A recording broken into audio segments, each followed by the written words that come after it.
pounds. I honestly wish I could work there still, but I don't make enough money. But there was nothing they can do about it. Right. How many hours a week do you work?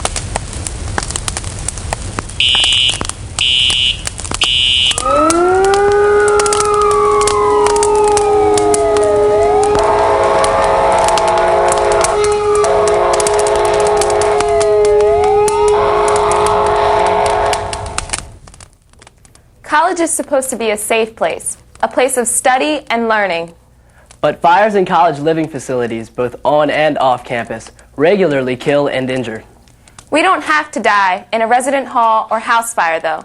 We can escape with planning and action. The first point of escape, respond to the alarm. Respond immediately.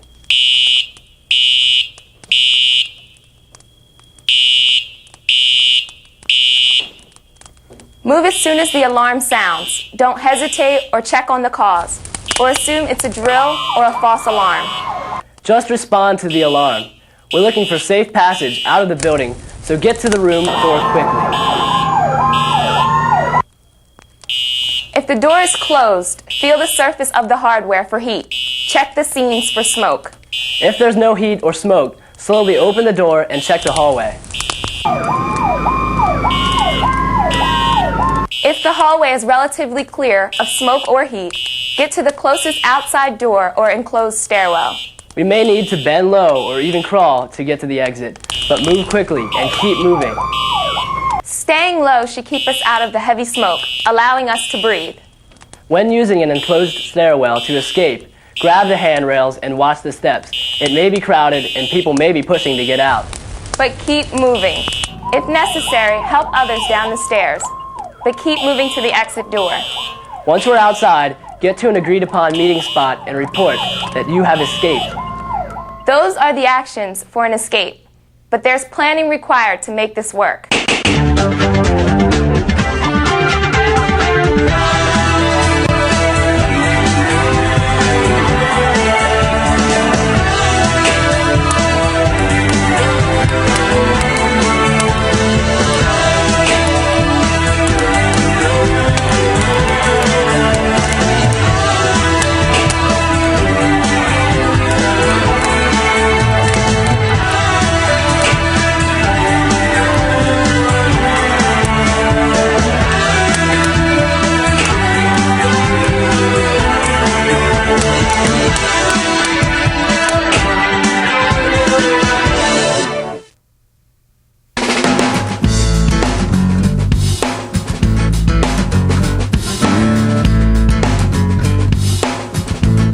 When you're leaving your room, plan to take your room key, cell phone, and a flashlight with you in case the hallway becomes impassable and you have to return to your room for shelter.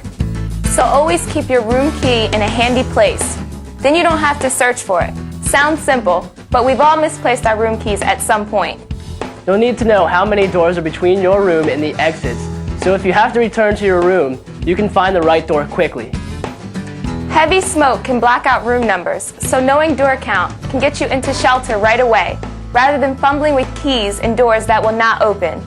It's also a good idea to slip into a pair of shoes before escaping. Don't worry about the style or securing them, just get a pair that you can quickly slip your feet into and protect them from any glass or sharp objects. And finally, determine a meeting spot outside the building where everyone can meet after they escape. It should be a spot near the front of the building, but away from driveways and the street where emergency responders will need to set up or pass through. It's almost impossible to have an accurate accounting of everyone in a college residence. But if everyone who is out gathers at one place, a rough count can be taken. Someone's missing. And someone may have information about another person they know was in the building but isn't at that spot. In many cases, you won't be able to get back into the building for several hours after a fire. So if everyone is at one place, it's easier to find out what's going on and where everyone will be housed until they can get back into the building.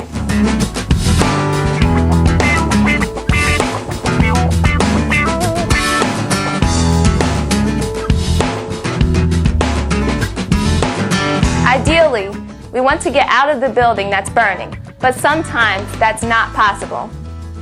The heat or smoke in the hallway may force us back into our room after we start our escape. Or we may get to the door and find that it's warm or that smoke is starting to come in around the edges of the door. Now we have to take shelter. First, seal the door edges to keep out as much of the smoke as possible. Then, get to the window. If possible, open it a bit to get fresh air.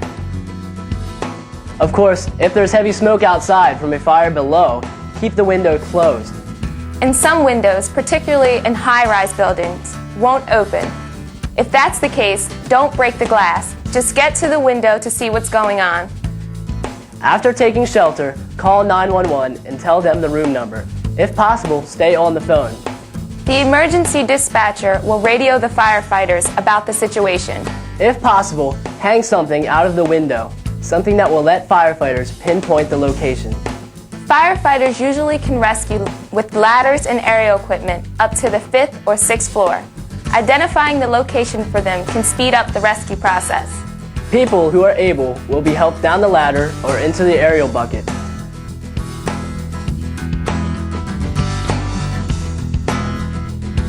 But if the victim is unconscious, firefighters will bring them out of the building.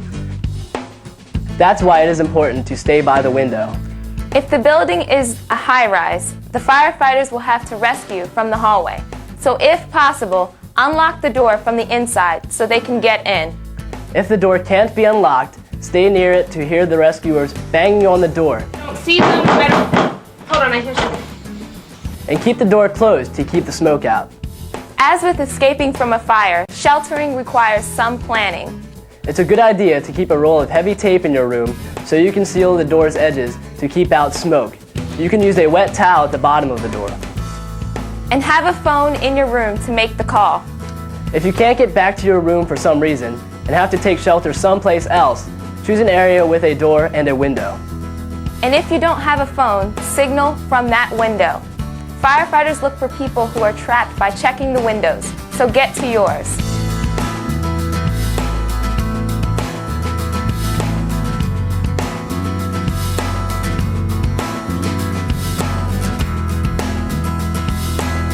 When you're looking over potential residences, whether a campus hall or a sorority fraternity house, there are some things you'll want to have in place.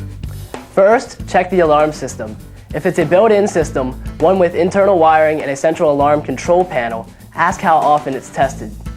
If the alarm is a series of individual smoke detectors, ask how often the batteries are replaced, and test one or two yourself with a broom handle.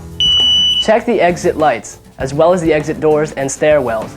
Everything should be working and free from obstructions. All campus residence halls have fire doors at each end. These should be closed, not propped open with wedges or furniture. Some buildings have hall doors that are held open under normal conditions by catches that release when the alarm system is activated. Check to make sure that's what's holding open a hall door, rather than something else. In buildings converted to residence space from homes, look for the fire enclosures around the open stairwells found in most houses. These enclosures should isolate the stairwell and should be equipped with self-closing doors. Also check exterior fire escapes that are added to houses that are converted into residential space. Look at the condition of the stairs and the attachment to the building. Both should be sound. Check the lower portion of the escape to make sure that it gets all the way to the ground. And finally, look for one of the most critical pieces of fire safety equipment in a communal living building: fire sprinklers.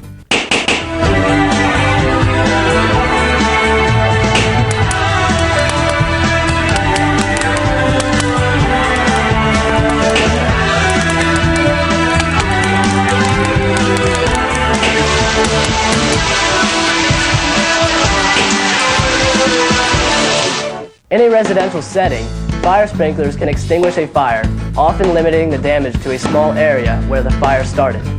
When a sprinkler is activated, the alarm sounds as well. With the sprinkler suppressing the fire, you have more time to escape and report to your meeting area.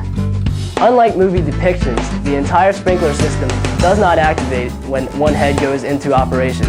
Only the sprinkler head directly over the fire goes off. Make a fire safety inspection part of your walkthrough before moving into your resident hall, house, or apartment. And keep looking for potential fire hazards after you move in.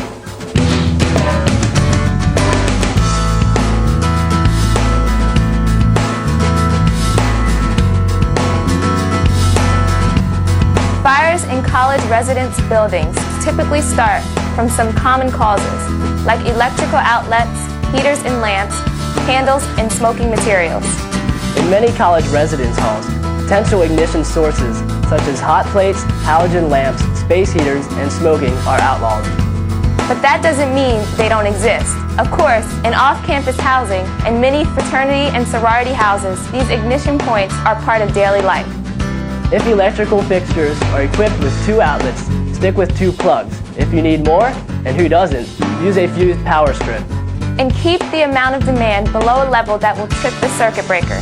Keep space heaters and halogen lights away from things that burn. That includes clothing, bedding, upholstered furniture, and paper. Halogen lights, some with surface temperatures above 500 degrees, can ignite posters and other paper within a few seconds should they fall over the lamp. Candles and incense need to be put out before you leave the room or go to bed. And keep the area around these clear of paper and cloth. If you are living in a building where smoking is permitted, there are special precautions to take. Smoking materials need to be extinguished thoroughly in a large, solid container. Before going to bed, empty the ashtrays into a metal container with a lid. If there's been a party or social event, thoroughly check sofas, chairs, carpets, and tables for stray cigarettes, cigars, or ashes, and put the discards into the covered ash container. It's even a good idea to clean up all of the party debris immediately after the event and take it out to a container. Fire in college and university student housing kills, period. Fire survival has to be a priority for each of us. So check out your residence before you move in. If it's unsafe, speak up. After you move in, plan your escape actions and take alarms seriously.